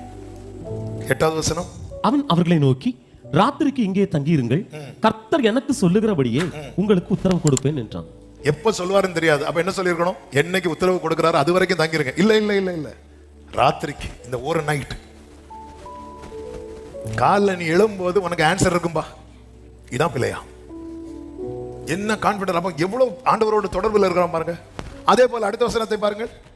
தேவன் பிலேயாமிடத்தில் வந்து, ஆண்டவர் பிலேயாம் கிட்ட வரார், வந்து கேட்கிறார், உன்னிடத்தில் இருக்கிற இந்த மனிதர் யார் என்றார். இப்போ ஒரு அப்படியே பாஸ் பண்ணுங்க. ஒரு கேள்வி, நான் 3 பாயிண்ட் சொன்னேன், அடுத்து 2 சொல்லி விட்டுறேன். ஆனா வந்து எப்படி போகுதோ போயிட்டு இருக்கு. 1 கிளாக் அப்பப்போ பார்க்கறேன். ஆமென். நேற்று இப்படிதான் சேலத்தில் ஒரு மீட்டிங்ல பேசிட்டு இருக்கும்போது எடுத்ததும் 5ன்னு. ஆமென். முதல் பாயிண்ட் முடியும் போது டைம் முடிஞ்சிச்சு. சரி உங்களுக்கு முடிஞ்சுன்னு சொல்லி ஜோமெண்ட்டு கிளம்பி வந்துட்டு இருக்கும்போது சேலம் பாஸ்டர் ஃபோன் பண்றாங்க. பாஸ்டர் என்ன அந்த மீதி 4 ஃபோன்ல சொல்றீங்களா? நான் சொன்னேன் உங்களுக்கு முடிஞ்சு. அதுலயே ஆர்டர் பேசிட்டாங்க. நமக்கு பாயிண்ட்ஸ் முக்கியம் கிடையாது, நமக்கான ரேமா வந்துட்டுல. ஆமென். சரி இங்க கவனிங்க. ராத்திரி தேவன் பிலேயாம்கிட்ட வந்து கேட்கிறார், உங்ககிட்ட இருக்கிற இந்த மனுஷர் யார்? இப்போ உங்கள்கிட்ட கேட்கிறேன், அது யாருன்னு ஆண்டவருக்கு தெரியுமா தெரியாதா? தெரியும். அப்ப ஏன் கேட்டார்? அழகா அடிச்சிங்க பாருங்க. நாம என்ன சொல்றோம்னு அவர் கேட்கிறார். ஆதாம் எங்க இருக்கிறான்னு ஆண்டவருக்கு தெரியுமா தெரியாதா? தெரியும். ஆதாமே நீ எங்க இருக்கன்னு கேட்கும்போது அவன் என்ன சொல்றான்னு அவர் கேட்கிறார். அவன் அதுக்கு சொல்ற ஆன்சர் அவர் வெயிட் பண்ணிட்டு இருக்கிறார். அப்ப அவன் என்ன தெரியுமா சொல்றான்? நான் நிர்வாணியா இருக்கிறதுனால. ஆண்டவர் கேட்க, உன்னை நிர்வாணின்னு சொன்னது யாரு? இந்த எலும்புகள் உயிர் அடையுமா அடையாதா? அடையும். பாத்தீங்களா, நம்ம அடையும் சொல்லிட்டு இருக்கிறோம். ஆனா வார்த்தை உடையவன் என்ன தெரியுமா சொன்னா? உமக்கு தெரியும். நம்ம என்ன சொல்றோம் அப்படிங்கிற அவர் வந்து ஆன்சரிங் காட் மட்டும் கிடையாது, அவர் கொஸ்டினிங் காட். ஆமென். ஆனா அந்த கொஸ்டின் கேட்கறதெல்லாம் நீங்க கவனிச்சீங்கன்னா அவர் யார்கிட்ட ரொம்ப அடுத்து இடைப்பட போற அவங்க. இப்ப பாருங்க, நம்ம வந்து இப்போ வெளியூர்ல பிள்ளைங்களை ஓட்டுருப்போம். இல்லை ஒரு எக்ஸாம்பிளுக்கு நம்ம வெளியூர்ல போறோம், வேலைக்கு போறோம், அல்லது படிக்கிற பிள்ளைங்க படிக்க போறோம். அப்போ நமக்கு ஒரு ரிலேட்டிவ் வீட்டில் நம்ம தங்கி இருக்கிறோம்னு வைங்களேன். டெய்லி காலைல போவோம், வேலையெல்லாம் முடிச்சுட்டு திருப்பி வரோம். அப்படி நம்ம வரும்போது வீட்டில் கெஸ்ட் இருக்காங்க, அவங்க கெஸ்ட் இருக்கிறாங்க. அப்போ வரும்போது நம்ம இவங்கள பார்த்து முதல்ல என்ன கேட்போம்? இது யாரு அப்படின்னு. ஆமென். ஆண்டவர் வந்து கேட்கிறார் பிள்ளையாம்ட்ட, நானும் நீயும் இருக்கிற இடத்துல இவங்க யாரு? ஆமென். பிள்ளையாமே இது ஏன் டைம் இல்ல? நானும் நீயும் இருக்கிற இடத்துல அவங்க யாரு? இந்த பிள்ளையாமுக்கு அடுத்த குவாலிட்டி பாருங்க. அவங்க என்ன சொல்றாங்களோ அது அப்படியே ஆண்டவர்கிட்ட வந்து சொல்றான். மழுப்பல, மாத்தி பேசல. அப்ப ஆண்டவர் சொல்றாரு 12வது வசனம். அதற்கு தேவன் பிலேயாமை நோக்கி, நீ அவர்களுடைய போக வேண்டாம், அந்த ஜனங்களை சபிக்கவும் வேண்டாம், அவர்கள் ஆசீர்வதிக்கப்பட்டவர்கள் என்றார். அவர்கள், நல்ல கவனமா கேளுங்க, இரத்தத்தால் மீட்கப்பட்ட கூட்டத்தை யார் நினைச்சாலும் சபிக்க முடியாது. கர்த்தருடைய ஆசீர்வாதம் அவங்க மேல இருக்கிறது வரைக்கும். அதே நேரத்துல சாபத்தீடானது நமக்குள்ள. ஆமென். ஆண்டவர் யார் நினைச்சாலும் யாக்கோபுக்கு விரோதமான மந்திரம் இல்லைன்னு சொல்லிட்டு ஒருத்தன் கண்ணை குத்திட்டு இருக்க கூடாது. ஆமென். பிழையாம் இவ்வளவு தொடர்புல இருக்கிறவன் சபிக்கிறதுக்கு விட்டா சபிப்பான், ஆனா ஆண்டவர் விடல. ஆமே. சிலர்லாம் மிரட்டுவாங்க பாருங்க, நான் மட்டும் ஜோம் பண்ண உடனே நாளைக்கு. சிலர் ஆண்டவருக்கு பயப்படுறாங்களோ இல்லையோ, சில ஊழியருக்கும் சில விசுவாசிகளுக்கும் நடுங்கிட்டு தான் இருப்பாங்க. பாஸ்டர் அவங்க வந்து இப்படி ஜோம் பண்ணி இப்படி முறைச்சிட்டு போறாங்க பாரு, நான் 24 மணி நேரம் முழங்கால நிக்க பாரு, இப்படி சொல்லிட்டு போறாங்க, நிக்கவே முடியாது. அல்லேலூயா. நம்ம கிட்ட சாபத்தீடானது இருந்தா ஒரு புறஜாதியான் வந்து சபிச்சாலும் தங்கும். ஒரே ஒரு ஆமீன் கஷ்டப்பட்டு வந்து, அதுவும் தெரிஞ்சு சொன்னாங்களா தூக்கத்துல சொன்னாங்களா தெரியல, அந்த வேர்டை சொல்றேன். நம்ம கிட்ட சாபத்து ஆகான்னு ஒருத்தன் சாபத்தீடானது எடுத்து வச்சா பாருங்க. ஆயி பட்டணம் சின்ன பட்டணம் வந்து அடிச்சிட்டாங்களா இல்லையா? சரி, நம்ம எவ்வளவு மேன்மையா வச்சிருக்கிறார். அப்போ ஆண்டவர் அருவருக்கிற ஒண்ணுமே. அதனாலதான் ஒவ்வொரு பட்டணத்துல சத்துருக்களை ஆண்டவர் துரத்திட்டு இவங்களை கொண்டு நாட்டுறாருல. நாட்டும் போது என்ன தெரியுமா சொல்லுவார்? அவங்க செஞ்சதை நீங்க செய்யாதீங்க. ஏன் அவங்க துரத்தப்பட்டாங்கன்னா, அவங்க துரத்தப்பட்டது காரணம் அந்த தேசம் அவர்களை என்ன செய்து போட்டது? கக்கி போட்டது. சரி, நம்ம சில ஃபுட்டு நமக்கு ஒத்துக்காம வரும்போது என்ன ஆயிரும் தெரியுமா? வாமிட் பண்ணுவோம். சில இடத்துல நம்ம செட் ஆகலைன்னா அவங்க நம்மளை என்னதான் பண்ணுவாங்க? சில இடம் அதேதான், நம்ம விரும்பி சாப்பிடுற ஃபுட்டு தான், அது நமக்கு வயிற்றுல தங்கல, அது ஆட்டோமேட்டிக்கா என்ன ஆயிரும்? நம்ம வாமிட் பண்ண போறோம். நம்ம எப்படி இருப்போம் தெரியுமா? சிலருக்கு வந்து தாங்க முடியாம எப்படியெல்லாம் வாமிட் எடுப்பாங்க தெரியுமா? ஆமென். விட்டா போரே போடுவாங்க. ஏன்னா தங்கல. அப்போ ஆண்டவர் என்ன வான் பண்றாரு தெரியுமா? இப்படி அது ஒன்ன கக்கிர கூடாது. ஒன்னும் கக்கிடக்கூடாது. இது டச் பண்ணனால சொல்றேன். இப்ப இவங்க எப்படி இருக்கிறாங்கன்னா தனித்து வாசம் பண்றாங்க, ஜாதிகளோடு கலவல்ல, உலகம் வேண்டான்னு ஒதுங்கி இருக்கிறாங்க. அப்படிப்பட்டவங்களை எத்தனை பிழையாம் வந்தாலும் சபிக்க கர்த்தர் விட மாட்டார். சத்தமா ஆமென் சொல்லுங்க பார்க்கலாம். அப்படி சொல்றார். சொன்ன உடனே பிழையாம் காலமே எழுந்து சொல்றான். பாலாக்கின் பிரபுக்களை பார்த்து சொல்றீங்க பாருங்க, அதெல்லாம் முடியாது, ஆண்டவர் நோன்னு சொல்றார், கிளம்புங்க அப்படின்றார். இவங்க கிளம்பி போறாங்க. இப்போ பாலாகு இன்னும் அதிகமான பிரபுக்களை அனுப்புறான். அதுவும் பாருங்க 15வது வசனம், அவர்களிலும் கனவான்களான அதிக பிரபுக்களை அனுப்பினான். பிழையாம் இடத்துல வந்து சொல்றார், நீங்க வரதுக்கெல்லாம் தடை பண்ண வேண்டாம், உம்மை மிகவும் கனம் பண்ணுவேன், நீர் சொல்வதையெல்லாம் செய்வேன், நீங்க எப்படியாவது வாங்கன்னு சொல்லும் போது இப்ப பிழையாம் சொல்றாங்க பாருங்க, வீடு நிறைய எனக்கு பொண்ணு தந்தாலும் கர்த்தருடைய கட்டளையை மீறக்கூடாது. இங்க ஃபுல் ஸ்டாப் வச்சு முடிச்சா நம்ம பிழையாமுக்கு சல்யூட் அடிக்கலாம். இப்படி சொல்லிட்டு அடுத்து, எதுக்கும் இந்த ராத்திரி தங்கி இருங்க, நான் போய் கேட்டுட்டு வரேன். அதன் அர்த்தம் என்ன? அந்த ஆஃபர் பிடிச்சிருக்கு. ஆண்டவர் நோன்னு சொன்ன பயோடேட்டா மேல கொஞ்சம் சில ஆஃபர் வந்து கூடும், ஆஃபர் கூடும். சில வாசல் ஆண்டவர் அடைப்பார், இங்க வேண்டாப்பா, இந்த வேலை உனக்கு வேண்டாப்பா அப்படின்ட்டு இருக்கும்போது ஆஃபர் கூடும். இங்க பாரு, உனக்கு வாரத்துக்கு 7 நாள் லீவு. அப்படியா? நான் எதுவும் கேட்டுருவாங்க. ஆஃபர் கூடும். பாருங்க, எனக்கு நல்லா தானே இருக்கு, வெயிட் பண்ண, நான் கேட்டுட்டு வரேன். இப்ப போறார் பிழையாம். என்ன பிழையாமே, சரி போ அப்படின்னா இவனுக்கு சந்தோஷம் தாங்க முடியல. அவரே போன்னு சொல்றாரு. 21வது வசனம், பிழையாம் காலமே எழுந்து தன் கழுதை மேல் சேணம் கட்டி மோவாபின் பிரபுக்களோட கூட போனான் இருக்கு. அடுத்த வசனத்தை பாருங்க, 22, அவன் போகிறதுனாலே தேவனுக்கு கோபம் உண்டு, தேவனுக்கு கோபம் உண்டாயிற்று. இப்ப நம்மளே கேட்கலாம்ல, என்ன ஆண்டவரே, என்னைக்குமே புரிஞ்சுக்கோங்க, அதாவது நம்ம கிட்ட அவர் க்ளோஸ் ஆகிறார் தெரியுமா, அதை நமக்கு ஆனர் பண்ணணும், கனப்படுத்தணும். அடுத்து ஒரு இவன் பண்ண செயலுக்கு ஆண்டவர் ஒரு வேர்டு சொல்லுவாரு, ஆமென். நேத்து ஒண்ணு சொல்லி இன்னைக்கு மாத்தி பேசுகிறவர் கிடையாது ஆண்டவர். அவர் பொய் சொல்ல அடுத்த வார்த்தை ஒரு இருக்கிற மனம் மாற மனுபுத்திரனும் அல்ல. அவரோ வென்றால் ஒரே மனதா இருக்கிறார், தமக்கு சித்தமானதை எல்லாம் நோ தான். நம்ம அந்த நோவை எஸ்ஸா மாத்துறதுக்கு திரும்ப வந்து நிக்கிறோம். ஆனா இப்ப எஸ் சொல்லிட்டு விட்டுட்டாரு. ஆண்டவரே, ஆண்டவரே, நீங்க மனப்பூர்வமா சொல்லாத எஸ் எனக்கு வேண்டாம். நீங்க அதாவது கொஞ்சம் நம்ம ஏதாவது பண்ணி ஆண்டவர்ட்ட எஸ் வாங்கிடலாங்க. ஆனா அந்த எஸ் வாங்குற அதே டைம்ல அவர் கையை எடுத்துருவாரு, அகைன்ஸ்ட் ஆயிடுவாரு.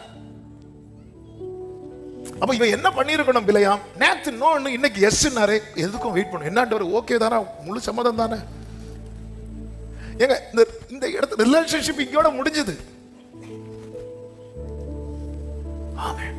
சில மேன்மைக்காக, சில அற்ப ஆதாயத்துக்காக ஒரு தெய்வீக உறவு உனக்கு கட்டாகணுமா? அவன் போகிறதுனால இப்ப ஆண்டவர் எஸ் சொல்லிட்டு பார்த்துட்டு இருக்க, இவன் போறானா இல்லையான்னு. அப்போ பிழையாம இவ்வளவு நான் டெய்லி நைட் உங்ககிட்ட வந்து பேசுறேன், உனக்கு நான் சொன்ன நோவை அக்செப்ட் பண்ண முடியல. இன்னைக்கு ஆண்டவர் கேட்கிறார், உனக்கு எஸ் வேணுமா கிஸ் வேணுமா? ஆமென், ஹல்லேலூயா. ஆண்டவர் கேட்டார். ஆமென். என்கிட்ட அப்படி இந்த வேர்டை படிக்கும் போது நான் அப்படிதான் படிப்பேன். உனக்கு எஸ் வேணுமா என் கிஸ் வேணுமா, அவ்வளவுதான். எஸ். சி, நாகமான் வந்தான். நாகமான் சீரிய படை தளபதி. நாகமான் வரான். நாகமான் வந்து நிற்கிறான், விக்கிரகத்தை வழிபடுகிறவன். எலிசா கிட்ட வரான், சுகம் கிடைக்குது. சுகம் கிடைச்சதும் வந்துட்டான், இனி உம்முடைய தேவனை தான் நான் ஆராதிப்பேன், ஆனா எனக்கு ஒரு எக்ஸ்கியூஸ் வேணும். என்ன என்ன என் ராஜா போய் விக்கிரகத்தில் வழிபடுவார், அவங்க கோயிலுக்கெல்லாம் போவார். அப்போ என் ப்ரொஃபஷன் அப்படிப்பட்ட ப்ரொஃபஷன், நானும் போய் என்னதான் செய்தாகணும், போய் வழிபட்டு தான் ஆகணும், அதுக்கு பெர்மிஷன் வேணும். எலிசா சொன்னா போ அப்படின்ட்டார். போன்னு சொல்லிட்டு இன்னொரு காரியத்தை செய்வார் தெரியுமா, அவன் கொண்டு வந்த ஒரு காணிக்கை தொட மாட்டார். அந்த நாகமான் கொண்டு வந்தான் தெரியுமா, ஒன்னை தொட மாட்டார். உறவு இல்லாம உடமையில கை வைக்க மாட்டார் ஆண்டவர். ஒரு சுகத்தோட முடிஞ்சிட்டு அவர் சொல்ற, இதை வாங்கிக்கோங்க, இதை வாங்கிக்கோங்க, இதை வாங்க, வேணாம் வேணாம், கொண்டு கொண்டு கொண்டு கொண்டு. உன் உறவு இதோட ரிலேஷன்ஷிப் முடிஞ்சிட்டு கிளம்பிட்டான். போகும்போது எலிசா கூட இருக்கிற ஒருத்தன் அதுக்கு பின்னாடி ஓடுறான். யாரு தெரியுமா? கேயாசி. எலிசா பார்க்கறான், இவரு காணிக்க வாங்க மாட்டேங்கிறார், நம்ம சைடோட போய் பக்கெட்டை கொடுத்து வாங்கிடலான்னு போகும்போது போறான். அது அவர் சொன்னாரு, அவர் அப்படி டைரக்டெல்லாம் வாங்க மாட்டாரு, ஆபீஸ்ல கொடுக்க சொன்னாரு, இப்படி வாங்க சொன்னாரு. வாங்கியாச்சு. வாங்கிட்டு வரும்போது எலிசா கேட்கிறேன், எங்க போன? அது நான் இங்கே தான் இருந்தேன். ஹே, நீ நாகமான்ட்டு போகும்போது என் மனம் உன்னோடு கூட செல்லவில்லையா? நாகமான் தளபதி, அவன் கூட எலிசாவின் மனம் போகாது. நம்ம பைபிள் லாங்குவேஜ்ல சொல்லணும்னா அவருடைய ஆவி கூட போகாது. ஆனா நீ என் கூட இருக்கிறவன். நீ தண்ணீரை கடக்கும் போது என் ஆவி உன் கூட தான் இருக்கும். நீ அக்கனியில் நடக்கும் போது என் ஆவி உன் கூட தான் இருக்கும். உனக்கு இதை விட அது தேவையா? அவன் விளக்குன குஷ்டம் உண்டை பிடிக்க கிளம்பு அப்படின்ட்டாரு. ஒரு ஆதாயம் பெரிய உறவை இழக்க வைக்குது. எவ்வளவு மேன்மையா ஆண்டவர் வச்சிருக்க. நேத்து நோன் இன்னைக்கு எஸ் சொல்றாரா, அதுல ஏதோ பிரச்சனை இருக்குன்னு அர்த்தம். சங்கீதம் 81 இருக்கு, நீங்க போய் வீட்டுல போய் படிச்சுக்கோங்க. 11:12 என் ஜனமும் என் சத்தத்துக்கு செவி கொடுக்கவில்லை, இஸ்ரவேல் என்னை விரும்பவில்லை, ஆகையால் அவர்கள் இருதயத்தின் கடினத்துக்கு விட்டுவிட்டேன், தங்கள் யோசனைகளின்படியே நடந்தார்கள். விட்டுட்டார். எஸ் சொல்லி என்ன விட்டுருவார்னா வேண்டாம் பாங்க. எஸ், இவன் புறப்பட்டு போனது ஆண்டவர் வந்துச்சு கோபம். ஹல்லேலூயா. இப்ப அவன் கழுதை மேல சேனங்கட்டி மோவாபின் பிரபுக்களோட கூட போனான். அவன் போகிறதுனாலே தேவனுடைய கோபம் மூண்டது. கர்த்தருடைய தூதனானவர் வழியிலே அவனுக்கு எதிராளியாக நின்றார். அவன் தன் கழுதையின் மேல் ஏறி போனான். 23 கர்த்தருடைய தூதனானவர் உருவின பட்டயத்தை தம்முடைய கையிலே பிடித்துக் கொண்டு வழியிலே நிற்கிறதை கழுதை கண்டு வழியை விட்டு வயலிலே விலகி போயிட்டு. இப்ப எது வழி தவறுது? இனி நல்ல கவனிங்க. 10 நிமிஷம் தான் இருக்கு, நேரம் போகுது. இந்த பகுதியை சொல்லிட்டு அடுத்த 2 வார்த்தை டச் பண்ணி நான் முடிக்கிறேன். நீங்க கவனிக்கணும். ஆமென். ஒருத்தன் ஓனர் ட்ராக் மாறினதும் கூட இருக்கிறது ட்ராக் மாறுது. தேவனோடு உறவில் இருக்கிற ஒருத்தங்க ட்ராக் மாறிட்டாங்கன்னா அவங்கள சார்ந்து இருக்கிறவங்க எல்லாம் ட்ராக் மாறிடுவாங்க. இந்த கழுதை ட்ராக் மாறினதும் கழுதையை வழியில் திருப்ப பிலேயாம் அதை அடித்தான். அதாவது ஆண்டவர் அவனுக்கு டெமான்ஸ்ட்ரேட் பண்ணி காட்டுறாரு அவன் லைஃபை வச்சு. உனக்கு கீழே இருக்கிற ஒண்ணு ட்ராக் மாறிச்சுன்னா உன் மனசு என்ன சொல்லணும்? இதை எப்படியாவது எங்க கொண்டு வரணும்? வழிக்கு கொண்டு வரணும். இவனை எப்படியாவது வழிக்கு கொண்டு வரணும். அவன் அடிக்கிறான். கர்த்தருடைய தூதனானவர் திரும்ப எங்க நிற்கிறார்னா திராட்சை தோட்டங்கள் பாதையில நிற்கிறார். 2 பக்கமும் சுவர். அவர் நிற்கிறார். இந்த கழுதை பட்டயத்துக்கு பயந்து இவனை சுவரோட சேர்த்து நெருக்கிட்டு. இப்படிதான் நான் ஸ்கூல் படிக்கும் போது ஒரு சகோதரன் அவர் சொன்னார், இந்த ஒரு சிலிண்டரை வச்சிருக்கிறார், இதை வீட்டுக்கு கொண்டு போனோம், நீ பின்னாடி பைக்கில் வச்சுட்டு இருந்திருக்கானார். நானும் பின்னாடி வச்சுட்டு இருந்தேன். அவருக்கு வீடு 2 பக்கம் இதே போல செவர். இது சொன்னது ஞாபகம் வந்துட்டு அவர் சொன்ன அப்படியே இருந்துக்கு நான் சென்டரில் போவேனார். அதே போல போனார். இறங்கி பார்த்தா என் முட்டெல்லாம் கிழிஞ்சிருக்கு. ஏன்னா அவர் செவரோட உரைச்சிட்டு, அவரை பொறுத்த வரைக்கும் அவர் எங்கே தான் போறாரு? சென்டரில். அங்கே பார்த்தாரு, பின்னாடி ஒரு ஆள் சிலிண்டர் வச்சுட்டு இருக்கிறது. அப்படியே இறங்கி பார்க்கும்போது இப்படி அவரை பார்த்துட்டு இருக்கிறேன். எனக்கு ஒரு சைடு முட்டெல்லாம் கிழிஞ்சு. அதே போலதான் இங்கே அந்த கழுதை அப்படி பார்க்கறது. ஐயோ, அப்படி இப்போ எஜமான காப்பாற்றணுங்கிறத விட தான் வெட்டு பெற்றக்கூடாதுங்கிறது அது ட்ராக் மாறிச்சு பாருங்க. முட்டெல்லாம் உரசுது. இவனுக்கு கோபம் தாங்காம திரும்ப அடிக்கிறான். அடுத்த ட்ராக்ல போன ஒரு இடுக்கமான பாதையில நிற்கிறார். தூதன் பட்டயத்தை உருவிட்டு இந்த இடத்துல கழுதை படுத்ததும் இவன் பயங்கர கோபம் உண்டவனாகி 27 இருக்கிறது. நல்ல கவனிங்க. அப்படி கோபம் வருது. கொஞ்சம் அப்படியே யோசிச்சு பாருங்க. இதே போல ஆண்டவருக்கு நம்ம மேல அப்படி அடிக்கும் போது கழுதையின் வாயை கர்த்தர் திறந்தார் இருக்கு. அது பிழையாம பார்த்து கேக்குது, என்ன எதுக்கு 3 வாட்டி அடிக்கிறீங்க? உடனே பிழையாம ஒரு வேர்டு சொல்றான், நீ என்ன செய்து கொண்டிருக்கிறாய்? பரியாசம் பண்ணி கொண்டிருக்கிறாய். அத்தனை பேரும் கர்த்தரை பரியாசம் பண்ணுகிறார்கள். வேதம் சொல்கிறது தேவன் தம்மை பரியாசம் பண்ண விட்டார். நீ என்னை பரியாசம் பண்ணி கொண்டு வருகிறாய் சொல்லிட்டு அடுத்த ஒரு வேர்டு அடிக்கிறான் பாருங்க.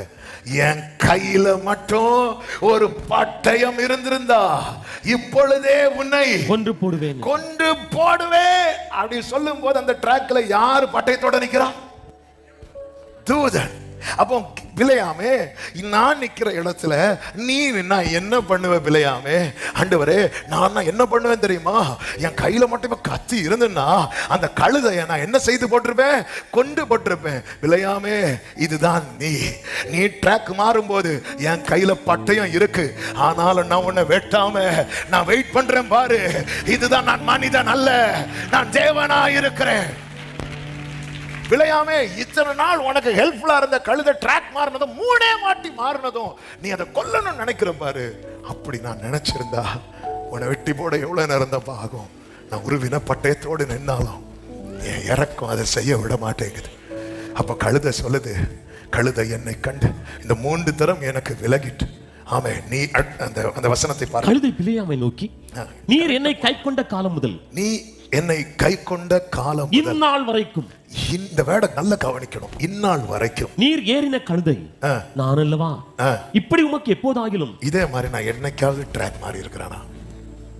நல்லா தானே இருந்தேன். எஸ், ஏன் ட்ராக் மாறல? ஏன்னா நீங்க நல்லா இருந்தீங்க. ஏங்க, நல்லா இருந்த பிள்ளைங்க தானாங்க திடீர்னு வழி விலகுறாங்க.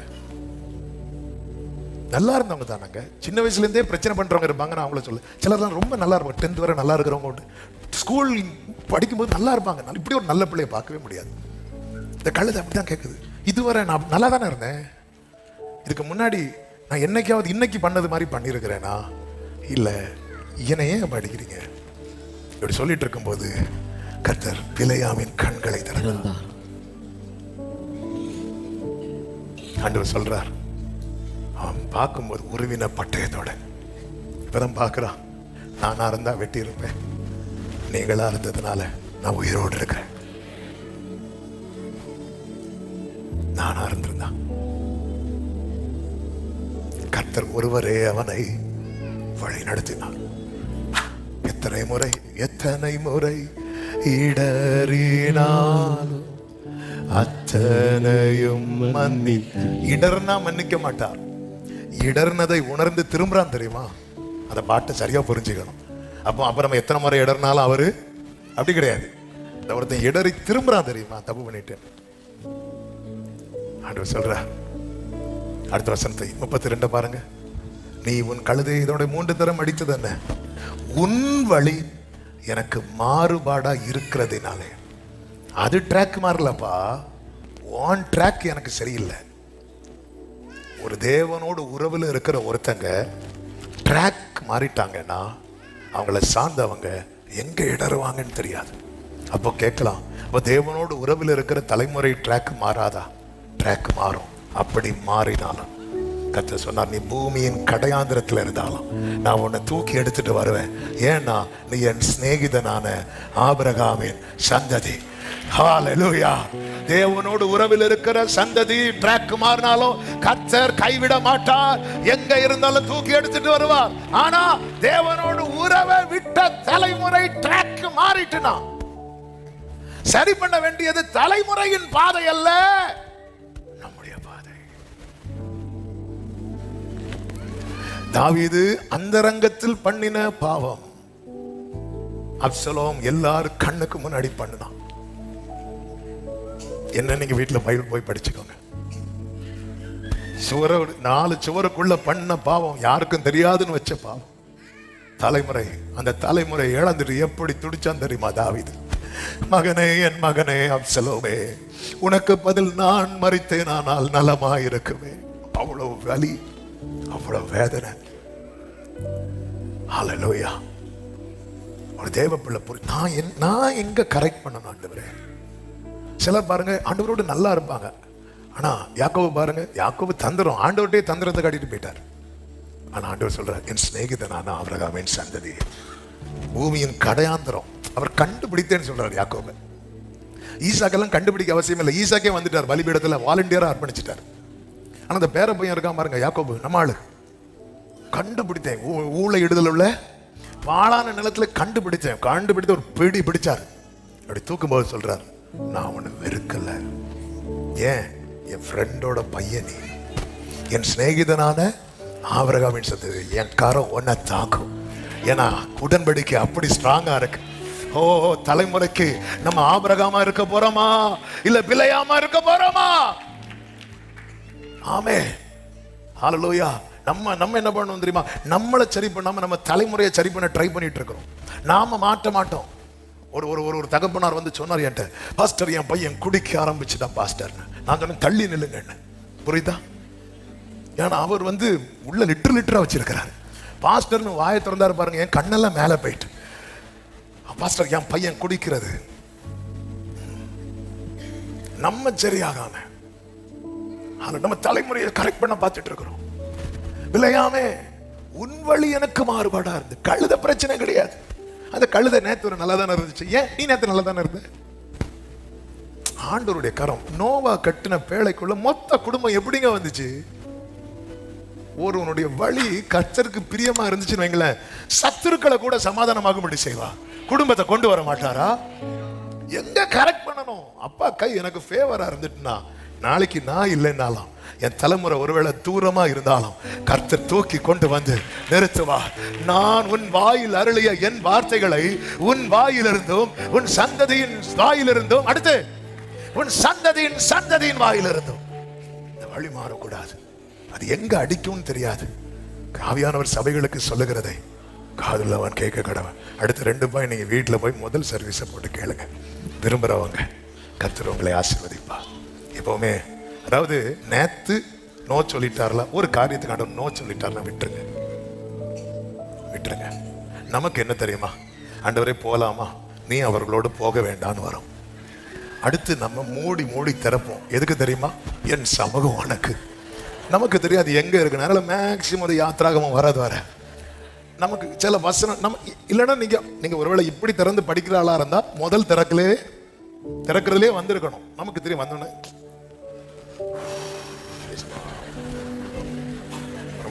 ஆண்டவர் 3வது திறக்கும் போது வரும். மேக்சிமம் 2வது 3ல இருந்து 5க்குள்ள வந்துடும் நீங்க எதிர்பார்த்த ஆன்சர். ஆமே, சில பாக்குறாங்க என்ன தீர்க்க தரிசனம். நான் என்னதான் சொல்லிட்டு இருக்கிறேன், மேக்சிமம் 5க்குள்ள வந்துடும். ஹல்லேலூயா, ஆமென். கர்த்தருக்கு மகிமை உண்டாவதாக. இப்படிதான் ஒருத்தங்க திருமணத்துக்கு வாழ்த்து எழுதி அனுப்புனாங்க. 1 யோவான் 4 இருந்து ஒரு வசனத்தை எழுதி அனுப்பணும். 1 யோவான் 4வது அதிகாரம் எடுக்க வேண்டாம், 18 எழுதி அனுப்பணும். அதுக்கு பதில் 1 யோவான்ல அந்த 1 யோவான் 4:18 திருமண வாழ்த்து, பூரண அன்பு பயத்தை புறம்பே தள்ளும். அப்போ இந்த அன்பு பூரணமா இருக்கட்டும் சொல்லி விஷ் பண்ணி அனுப்பணும். போட்டதுல இந்த ஃப்ரெண்ட்ல இருக்கிற ஒன்றை போட விட்டாங்க. யோவான் 4:18 அதுல போட்டிருக்கு, உனக்கு 4 புருஷர்கள் இருந்தார்கள், இப்பொழுது இருக்கிறவன் உனக்கு புருஷன் அல்ல. ஒரு பெரிய பிரச்சனை உண்டாயிட்டு. இது வந்து எங்க அப்பா சொன்ன சம்பவம் ஒரு குடும்ப மீட்டிங்ல. அதனால இப்படி கண்ணை மூடி ஏதோ ஒன்று எடுத்து குத்தி எடுத்து ஆண்டவர் வாக்கு தந்தா. ஆமென். நோ சொல்லிட்டாரா? இந்த உறவுல இருக்கவங்களுக்கு தான் தெரியும் அவர் எஸ் சொல்றாரா நோ சொல்றாரு. இவர் 2வது எஸ் சொல்லும் போது இவன் வெயிட் பண்ணணும். ஆண்டவரே, யாக்கோபு பாருங்க, ஆண்டவர் சொல்ல யோசேப்பு ரதங்கள் எல்லாம் அனுப்புறார். அனுப்புனதும் பெர்சபாக்கு போறார் யாக்கோபு. ஏன்னா பெர்மிஷன் வேணும். அங்க போய் உக்காந்துருக்கிறார். ஆண்டவர் சொல்ற நீ போ அப்படின்னு. போக மாட்டேங்கிறான். நீ போ அப்படிங்கிற. சில போன்னு சொல்றாரு தெரியுமா, அதுல வந்து பிரச்சனை இருக்கு. யாக்கோபு வெயிட் பண்ணிட்டு இருக்கும்போது சொல்றாரு நானும் வரேன் அப்படின்னு. உடனே எழுதி போறான். இப்படிதான் ஆண்டவரே நான் போறது மேட்டர் இல்லை, உங்க மனம் என் கூட வருதாப்பா, உங்க ஆவி, அந்த ஆவி ஜெபிக்கிறார். உடைய நல்ல ஆவி என்ன செமையான வழி. நீங்க மனப்பூர்வமா சொல்லாத எஸ் எனக்கு வேண்டாம் எழுதிருக்கலாமா? உங்க கை ஒரு நாளும் எனக்கு எதிரா மாறிடக்கூடாது, எனக்கு அகேன்ஸ்டா மாறிடக்கூடாது. நீங்க ஒரு எஸ் எனக்கு சொல்றதுனால உங்க கை என்னை விட்டு எடுபடணும். அது வேண்டாம், அது வேண்டாம். நானும் இடறி என்னை சார்ந்தவங்களும் இடற பண்ணுகிற ஒரு வாழ்க்கை எனக்கு வேண்டாம். நேர்வழியாய் நடத்தும், நேர்வழியாய் நடத்தும். உடைய நல்ல ஆவி எங்களை செவையான வழியில் நடத்துவாராக. இரக்கமுள்ள தேவனே நன்றி. உங்க சமூகத்தில் கொண்டு வந்து பாடு துதிக்க ஆராதிக்க செபிக்க வைத்து எங்களோடு பேசினீர். நீர் உங்க கைகள் ஸ்தாபித்த ஸ்தானத்தில் எங்களை கொண்டு நாட்டுகிற தேவன். உங்க கை எப்பொழுது எங்களுக்கு அனுகூலமா இருக்கும். ஆண்டவரே, உங்க கையை விட்டு விலகி போகிற எதுவும் வேண்டாம்பா. பிழையாம் தாழ விழுந்த போது அவன் கண்ணை திறந்து அவனை உணர்வுள்ளவனாய் மாற்றினீரே, அப்படி எங்களை மாற்றுங்கப்பா. ஒவ்வொருவரையும் காத்துக்கொள்ளும். இந்த வார்த்தைகள் இந்த பிள்ளைகளோடு பேசி கொண்டிருப்பதாக 100 பலன் கொடுக்க கிருபை செய்வீராக. இந்த வாரம் முழுவதும் கர்த்தர் காத்துக்கொள்ளும். கர்த்தர் ஆசீர்வதித்து ஒரு குறை இல்லாமல் நடத்தும். மகிமை கனம் ஸ்தோத்திரங்கள் உமக்கே செலுத்துகிறோம் இரட்சகர் இயேசுவின் நாமத்தில் பிதாவே, ஆமீன். சேர்ந்து சொல்லுவோம். என் ஆத்துமாவே முழுவதுமே அவருடைய பரிசுநாமத்தை ஸ்தோத்திரி. என் ஆத்துமாவே கர்த்தரை ஸ்தோத்திரி. கர்த்தர் செய்த சகல உபகாரங்களை மறவாதே. ஆமீன். நம்முடைய கர்த்தராகிய இயேசு கிறிஸ்துவின் கிருபை, பிதாவாகிய தேவனுடைய அன்பும் பரிசுத்த ஆவியானவருடைய ஐக்கியமும் சிநேகமும் பாதுகாப்பும் நம் அனைவரோடும் எல்லா பரிசுத்தவான்களோடு கூட கர்த்தருடைய வருகை மட்டும் தங்கியிருப்பதாக. ஆமென். ஹல்லேலூயா.